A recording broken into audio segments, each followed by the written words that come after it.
म्हणजेच भंडारी समाज बांधवांच्या मेळाव्याला सहभागी होताना मला खूप आनंद आणि एक वेगळ्या प्रकारचं समाधान त्या कार्यक्रमाला उपस्थित झाल्यानंतर मिळालेलं आहे।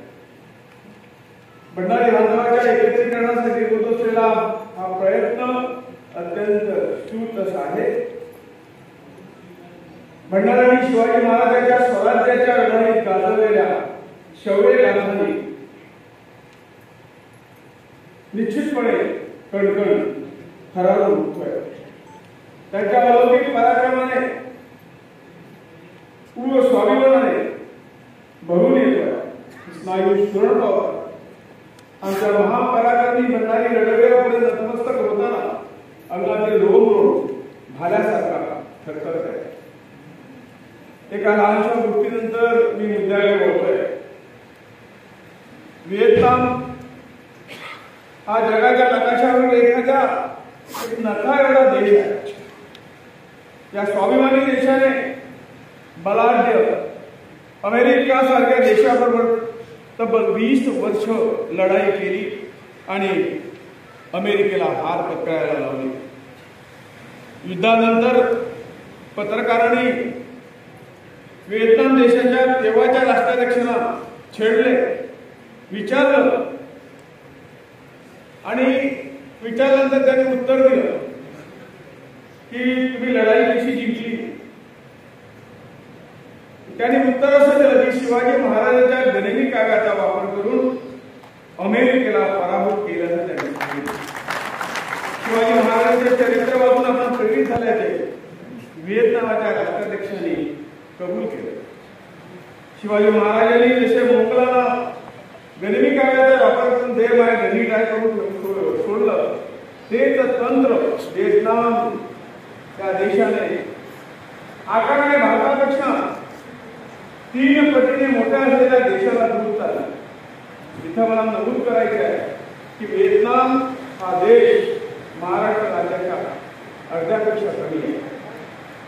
शिवाजी महाराजांचं शौर्य महाराष्ट्रापुरतं सीमित नव्हतं, तर ते दिल्लीला धडक देऊन त्यांनी मोगलाच्या हृदयात धडकी बसवली हे सर्वांना माहीत आहे। छत्रपती शिवाजी महाराजांनी देव देश आणि धर्म ही त्रिसूत्री पाळल्याने त्याच्या जीवनपट पाहिल्यानंतर दिसून येते। शिवाजी महाराज आणि आई भवानीचं नातं सर्वज्ञान आहे। मंदिराचं रक्षण करताना महाराजांनी मोगलांनी नष्ट केलेले मंदिरं, उद्ध्वस्त केलेले मंदिरं परत एकदा उभी केली। महाराजांनी इतर धर्माचा तितकाच आदर केला हे केवळ खरं। शिवाजी महाराजांनी एकाच वेळी मोगल, इंग्रज आणि पोर्तुगीजांची झुंड दिलेले इतिहासात ते अजरामर झाले। माझ्या डोळ्यात पोर्तुगीजांचं अनन्वित अत्याचार चालू असताना शिवाजी महाराज डोळ्याच्या मूर्तीला त्यावेळेला धावून आले होते आणि त्याने तिथं कळ ठोकला होता। असे म्हणतात की त्याचे आणखीन काही काळ जर गोव्यात वास्तव राहिले असते तर गोव्याचा इतिहास बदलला असता। माझी देवरूपी गोवंतक महाराजांच्या ऋणातून कधीही उतराई होऊ शकणार। शिवाजी महाराजांनी स्वतःच्या आरमाराची स्थापना केली। महाराज हिरेपारखी होते, भंडारी मूळचे लढवई। त्यांच्या हाताशी धरून शिवाजी महाराजांनी आरमाराची उभारणी केली हे सर्व सुख आहे आणि भंडाऱ्यांनी प्राणपणाने त्याला साथ दिली। त्यांच्या आरमाराच्या कुटुंबापैकी एक नाव म्हणजे मायाजी भाटकर म्हणजे मायनाजी भंडारी। त्याचा सिद्धी हा महाराजांचा शत्रू होता। त्याला मुंबईत आसरा मिळत असे आणि मदतही मिळत असे। ब्रिटिशांच्या ताब्यातील मुंबई बंदराचा व्यापार वाढू लागला होता, त्यामुळे इथं मराठ्यांच्या वचक बसण्याची निगडीचं बनले होते।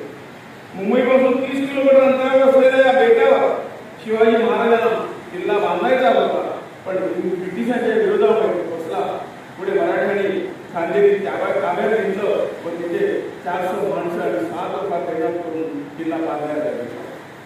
कल्पना करा की जिथं आजही पावसाळ्यात नौका घेऊन जायला लोक धजावत नाही, तिथे शिवराजांचे आरमार किल्ला बांधत होते। इंग्रजांनी ही बेटे आमची आहेत आणि तुम्ही इथून निघून जा अशी धमकी दिली आणि बेटाला वेढा घातला, पण मायनाथ भंडारी या नौदल अधिकाऱ्याने मी छत्रपती शिवाजी महाराजांचा सेवक असून फक्त त्यांची आज्ञा मी मानणार असे खमके उत्तर दिले आणि बांधकाम चालूच ठेवले. ब्रिटिशांची आरमारी शक्ती वापरून त्याला विरोध करण्याचा प्रयत्न केला, पण शेवटपर्यंत त्यांच्या मराठ्याकडे निभाव लागला नाही. अशा या आमच्या थोर समाज बांधवाची पूर्वी ही किती वर्णाली किती पूर्वी आपल्या भंडारी समाजामध्ये अनेक नवरत्ने निर्माण झाली. समाजभूषण राव श्री के बोले साहेब, दानशूर श्री भागोजी शेट्टी, चरित्रकार डॉक्टर धनंजय की, उद्योग श्री रावबाबू काकासाहेब सुर्वे, भंडारी देणगीची निर्मिती करणारे भाई सारंग, अशी कितीतरी रत्ने या भूमीत निर्माण झालेली आहे. व्यापार, उद्योग, आरमार, पोलीस खाते, राज्यव्यवस्था, प्रशासन या सर्व क्षेत्रात भंडारी समाजाचा दबदबा होता. आजही भंडारी बांधव विविध क्षेत्रात रंगत आहे, पण मोठी खंत एवढीच आहे की ते विखुरलेले आहे, संघटित नाही. भंडारी समाज आपली ताकद, क्षमता, आपला इतिहास विसरत चालला आहे. आपल्या पूर्वजांच्या पराक्रमाचे त्यांना विस्मरण होत चाललेलं आहे. त्याला कारण अनेक आहे. भंडारी समाज पुन्हा एक संघ कसा होईल, भंडारी समाजाला हे पुनर्वैभव कसे परत प्राप्त होईल यावर विचार करणे खूप आवश्यक आहे. भंडारी समाज एवढा मोठा आहे की मोठा व्हावा या नात्याने इतर समाजालाही आधार द्यायची या समाजाची क्षमता आहे. यासाठी प्रथम आपल्याला एकजूट व्हावं लागेल. आपल्यामध्ये जिल्हा वृत्ती जागवावी लागेल. सारे मतभेद विसरून ज्योती ज्योतीने एकतेची मशाला पेटवायची. मी इथं म्हटलंय की आम्हाला आमच्या शक्तीचं विस्मरण झालेलं आहे. मला एक गोष्ट आठवते की कधी पुन्हा मुद्दाम बसून सांगतोय की शक्तीचं विस्मरण होणं हे साहजिकच आहे.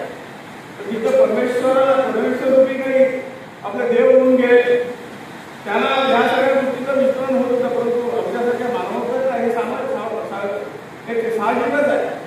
पण तो असे आपण जेव्हा वेळोवेळी एकत्र येणार, वेळोवेळी एकत्र येऊन त्या सर्व गोष्टीवर विचार करणार, तेव्हा निश्चितपणे आपलं जे विस्मरण झालंय ते विस्मरण आपण घेऊन एकत्र येऊन परत एकदा ती शक्ती परत मिळण्यासाठी आपण प्रयत्न निश्चितपणे करावं. त्याचसाठी आहे असं मला वाटतं. गोष्टीच्या संदर्भात मला एक रामायणाची गोष्ट सांगितली. लहानशी गोष्ट सांगितली म्हणजे जेव्हा रावणाने सीतेला लंकेला नेलं होतं, पळून गेलं होतं, त्यावेळी समुद्राच्या तटावर बसून सगळे चिंतेत होते की एवढा हा समुद्र आपण कसा पार करू, लंकेपर्यंत कसे पोहोचू. आणि त्यावेळेला सौराबरोबर मारुती सुद्धा म्हणजे हनुमंत सुद्धा चिंतेत बसलेले होते. त्यावेळी तिथले ज्येष्ठ जे जामवंतजी होते, जामवंतांनी त्याला सांगितलं, अरे बाबा सगळ्यांबरोबर तुम्ही चिंतेत बसलेला आहे, तू तुझ्या शक्तीचा तुला विसर पडलाय की तुझ्या तुला जन्म झाला होता त्या जन्मामध्ये तू पहिल्यांदा एवढी मोठी एक उड्डाण केलं होतं, सूर्याला गेला होता.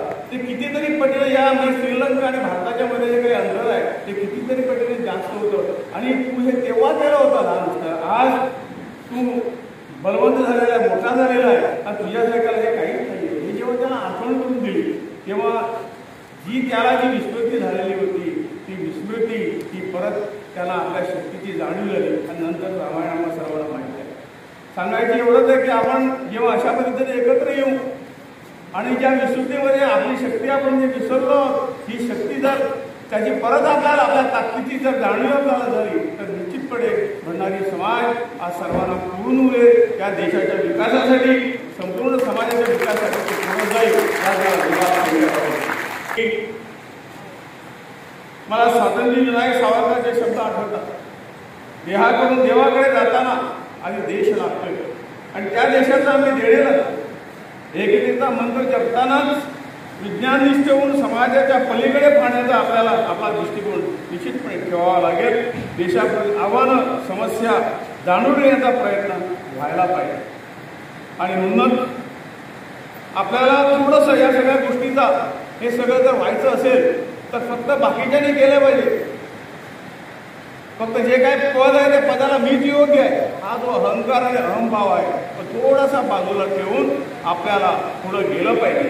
केलेल्या कार्याचा एक शतांश जरी आपण जर पुढे आपण जर केला तर आपलं जे जे काय आपल्या मनात आहे त्या सगळ्या ह्याला आपण पुरून उडून आपण आपल्याला पाहिजे ते या समाजाला या देशात आपण घडवू शकतो ही भावना घेऊन वेगवेगळी खालीचा जो वाटा परत मांडला जातो. खालीचा जो वाटा मी केवढा आहे, मी माझ्या प्रयत्नाने काय होईल असं न म्हणता जे जे काय मला समाजाच्या भल्यासाठी करण्याचं जे काही शक्य आहे ती खार जेव्हा त्या वाळू रुळत होती आणि शरीराला लागलेले कण त्या सेतूमध्ये सेतू बांधताना टाकत होती. तो जर आपण विचार आणि आत्मसात केला, तो जर संस्काराने आत्मसात केला की मला जे काही शक्य आहे ते मी समाजासाठी करेल, तर तो हा सेतू हा रामसेतू जसा तिकडे झाला समाजाचा सेतू सुद्धा निश्चितपणे आपण चांगल्या पद्धतीने बांधू शकतो आणि समाजाला करू शकतो असा मला विश्वास आहे. आपण म्हणतोय की विकास आज देवाच्या कृपेने परमेश्वराच्या कृपेने विकास प्रत्येक शहराचा प्रत्येक गावाचा होत आहे आणि म्हणून आपलं गाव सोडून कुठेतरी बाहेर जाण्याची गरज मला वाटतं याच्यापुढे पडणार नाही. आणि त्यामुळे इथं जर जागा मोकळी केली तर अन्य विचाराचे लोक येऊन तिथं सगळीकडे स्थायिक होईल आणि आपलं जे काय ह्याच्यात आपलं जे एक बळ आहे, आपलं जे बळ आहे ते कुठेतरी कमी होईल याचाही विचार इथं मला वाटतं झाला पाहिजे असं मला वाटतं. आसक्तीतून अद्याप पूर्ण बाहेर पडलेलो नाही आहोत आणि म्हणून हे कटू सत्य आहे. समाजामध्ये पसरलेल्या मरगळी मागे हे एक असं कारण असावं असं मला वाटतं. आणि ही मरगळ झाडून ही मरगळ झटकून टाकण्यासाठी आपल्या पराक्रमी महापुरुषांची वारंवार कसे स्मरण होईल यासाठी प्रयत्न होणे आवश्यक आहे. आणि भंडारी समाज एक आदर्श समाज होईल जेव्हा आपण ती काढू शकतो. यासाठी ठोस पावले उचलावी लागेल. आजच्या मेळाव्यात यावर निश्चितपणे विचार होईल अशी मी अपेक्षा करतो. आणि